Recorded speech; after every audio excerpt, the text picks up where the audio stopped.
Hello everyone, welcome to another edition of TH Media, More in the Score, presented by Dubuque Bank and Trust. I am your host, Steve Ortman, alongside me with Jim Leitner. How's it going, Jim? Very good, good. Yeah, it's nice to have you back. Last week we had Brendan West, and let's just say, for our viewers' sake, we should be happy that he's not here this week. I don't know if you've noticed, Jim, but he's been growing his facial hair out. It's not the prettiest of sights. Oh my gosh, some unlucky coworker just must have ran into him. Yeah, it looks to me like a caterpillar died on his lip, so look a little scary. Yeah, maybe he'll give it a couple months, he'll get a beard grown in. So anyways, let's focus on what's coming up here down the line for us in the sports world. And for us, it's hockey fever here in Dubuque. The Saints are getting ready to start the playoffs.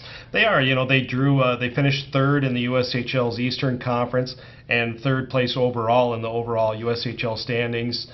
They had 39 wins this season, which is tied for second best in franchise history. So they've had a great season. They get to play Green Bay in the first round, best of 5, starting this weekend. So it's a very exciting time. The Fighting Saints have done really well all 6 seasons that they've been in the USHL.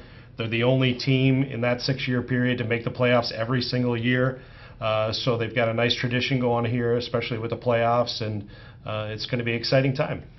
Yep, and as far as how things break down between Dubuque and Green Bay, how things are going to be shaping up there for the first round matchup? It's a really good first round matchup. Dubuque only finished 1 point behind Green Bay in the standings, and Green Bay is very, very good at home. Dubuque is a very good road team. They match up pretty well. Although Dubuque won 4 of the 6 meetings this season, they've had a lot of really tight games. Mm-hmm. I think only maybe 1 or 2 or 3 games have been decided by more than 1 goal. Mm-hmm. So it should be a really entertaining, real tight series all the way. And I wouldn't be surprised if it went the whole 5-game distance. Yeah, and when you talk about testament and what the Fighting Saints have been able to do here in Dubuque, some players ended up in the NHL rankings. Yeah, the NHL Central Scouting Bureau does its rankings.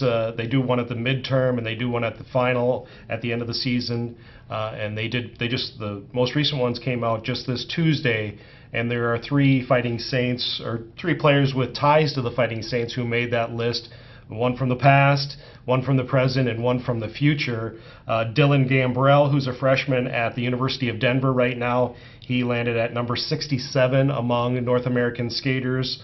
Willie Neerum, who plays for the team right now, he landed at number 149. And Casey Staum, a defenseman that will be here next year from Hill Murray High School in Minnesota, he landed at number 159. So, they've also had a nice tradition of developing players here in Dubuque and getting guys on that list. And, it's a testament to the organization that they have 3 guys from 3 different eras that are on that list this season. Yep, and so playoff time here in Dubuque, always exciting for hockey fans here. You look at my end of things, you can pop open those fresh can of tennis balls. It's springtime, and the tennis teams here in the city are getting back out onto the courts, and I've been able to hit up a couple of meets this week alone. You look at, as far as exciting things going on for us, you look at Western Dubuque, the boys and girls programs getting their first ever home tennis courts after 34 years of making do kind of all over the place. They've been in Piasta, they've been in Farley, even here at Dubuque's Eagle Point Park trying to make home meets work, and they finally got their first ever home tennis courts, broke ground last summer, and I was there on Monday for the debut of the courts. I had a chance to speak with Western Dubuque boys tennis coach Carl Steuben. Here's what he had to say. Yeah, in years past, going into Eagle Point, it was wonderful that the city let us use those courts. It was a great facility to play at. But driving 35 minutes for a home match was very, very difficult.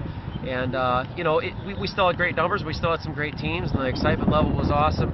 But now, you can do all of that, keep it closer to home, not have to travel. Kids aren't getting out of class for a home match. Kids aren't missing school for home matches.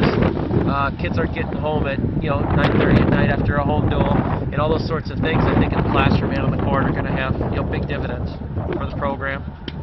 All right, that was Western Dubuque boys tennis coach Carl Steuben. Obviously, that program very excited to get their home tennis courts. Well, and they should be. And it's something that's Western Dubuque. The entire school has grown so much over the last 10 or 15 years, and it's nice to see them bring their tennis courts up to par.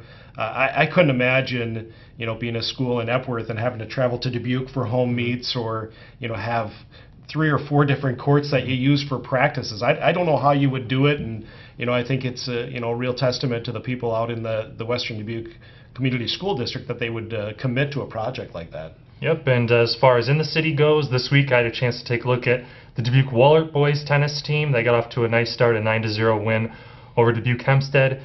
Their top #1 singles and doubles player, Jackson Takis, is back his 3rd year in a row.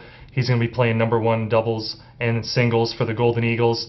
I had a chance to speak with him this week, and here's what he had to say about the season outlook. Yeah, when Gustus started out being as our coach a few years ago, and he was new to the job, not much experience, and it was kind of like we were helping him along with it, and that ultimately made us closer, as a team and as one full unit. And it's nice, this year we have pretty much a full new unit except for Jack and I up at the top, and it's nice, kind of a new start again with a new coach, and she brings a ton of experience to the table. She's been coaching almost her whole life. She's so awesome with everyone. Everyone's already improving. You can see at practice since day one. There's been so much improvement from even myself all the way down the lineup to I think there's 23 or 24 kids on the team. So that's pretty cool to see. Sure, and third year in a row you're at #1 singles here in your senior year.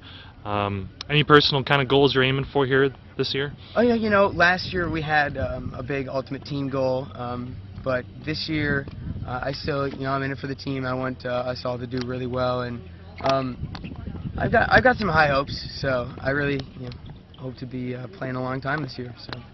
All right, that was Wahlert's Jackson Takis. Obviously a lot of exciting things going on in the tennis scene as well as the hockey scene.